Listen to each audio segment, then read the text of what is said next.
Welcome once again, my friends, and thank you for stopping by to listen to an old storyteller. Today we have a story from Russia. The title of this story is Father Frost. In a faraway country, somewhere in Russia, there lived a stepmother who had a stepdaughter and also a daughter of her own. Her own daughter was dear to her, and always whatever she did the mother was the first to praise her, to pet her. But there was but little praise for the stepdaughter. Although good and kind, she had no other reward than reproach. What on earth could have been done? The wind blows, but stops blowing at times. The wicked woman never knows how to stop her wickedness.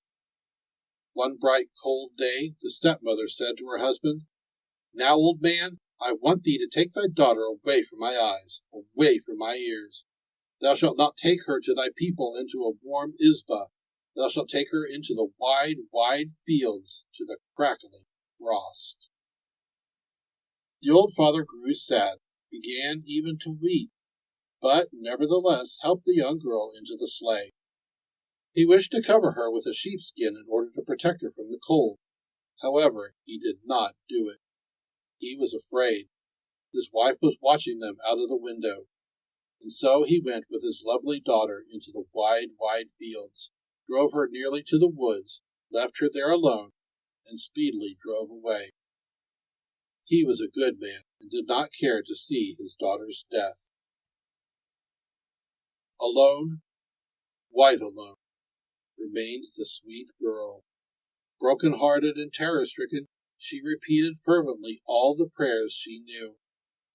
Father Frost, the almighty sovereign at that place, clad in furs, with a long, long white beard and a shining crown on his white head, approached nearer and nearer, looked at this beautiful guest of his, and asked, "Dost thou know me, the red-nosed Frost?" "Be welcome, Father Frost," answered gently the young girl. "I hope our heavenly Lord sent thee for my sinful soul." "Art thou comfortable, sweet child?" asked again the Frost.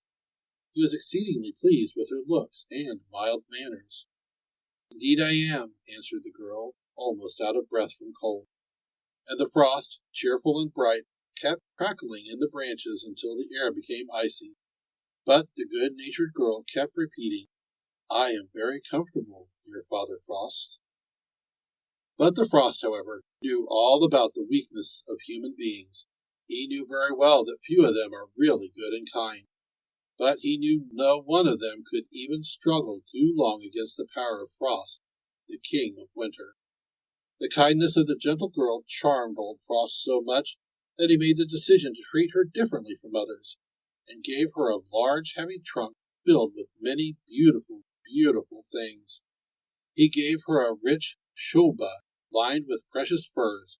He gave her silk quilts, light like feathers and warm as a mother's lap. What a rich girl she became, and how many magnificent garments she received! And besides all, old Frost gave her a blue seraphim, ornamented with silver and pearls. Old Frost gave the gentle girl many beautiful, beautiful things. When the young girl put it on, she became such a beautiful maiden that even the sun smiled at her. The stepmother was in the kitchen, busy baking pancakes for the meal which it is custom to give to the priests and friends after the usual service for the dead.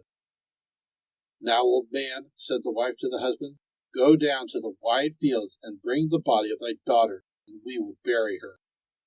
The old man went off, and the little dog in the corner wagged his tail and said, "Bow wow! Bow wow!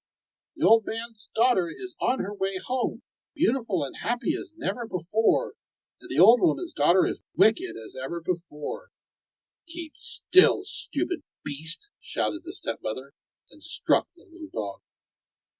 "Here, take this pancake, eat it, and say, 'The old woman's daughter will be married soon, and the old man's daughter shall be buried soon.'" The dog ate the pancake and began anew, "Bow wow! Bow wow!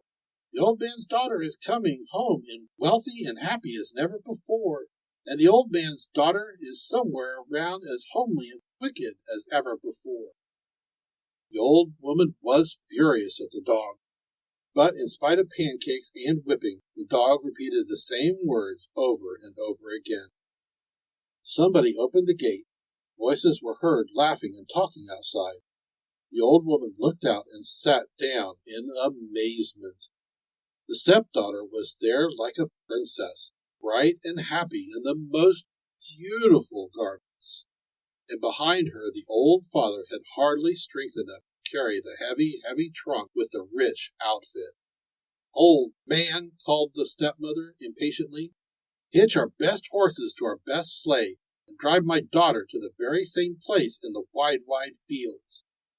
The old man obeyed as usual and took his stepdaughter to the same place and left her alone. Old Frost was there. He looked at his new guest. "Art thou comfortable, fair maiden?" asked the red-nosed sovereign. "Leave me alone," harshly answered the girl. "Canst thou not see that my feet and my hands are about stiff from the cold?" The frost kept crackling and asking questions for quite a while, but obtaining no polite answer, became angry and froze the girl to death. "Old man, go for my daughter. Take the best horses.